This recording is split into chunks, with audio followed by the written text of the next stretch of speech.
El Museu de Vestits de Paper de Mollerussa gaudeix d'una nova exposició. La seva novetat és la temàtica, la màgia. Es tracta de 15 vestits creats per Lluc Perelló, un mag resident a les Terres de Lleida. El Lluc ja fa més de 5 anys que pot viure de la màgia, un món que li agrada des de la seva adolescència i on, des de la pandèmia, ha descobert nous camins. En ple confinament es va llançar a la piscina i va començar a confeccionar els seus propis vestits. Al cap i a la fi és una nova manera d'expressar-se. Hi ha moltes vegades que jo, per exemple, compro la tela feta, que és l'americana, i llavors doncs, jo quan la tinc davant em poso a dibuixar, per exemple, no? Em poso a dibuixar i dic, ostres, aquí, doncs mira, aquest espai buit, potser quedaria bé fer-hi això. I ho provo, i a veure com funciona. I moltes vegades també el que faig és directament em poso a cosir.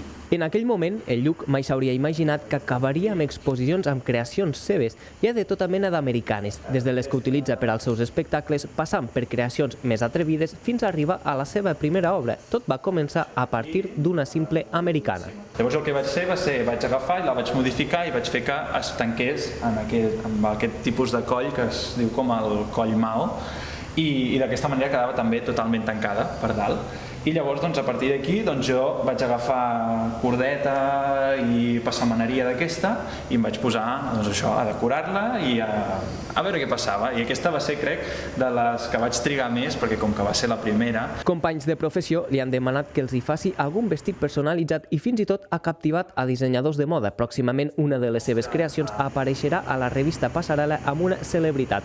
Abans, però, es pot gaudir dels 15 exemplars al Museu de Vestits de Paper de Mollerussa.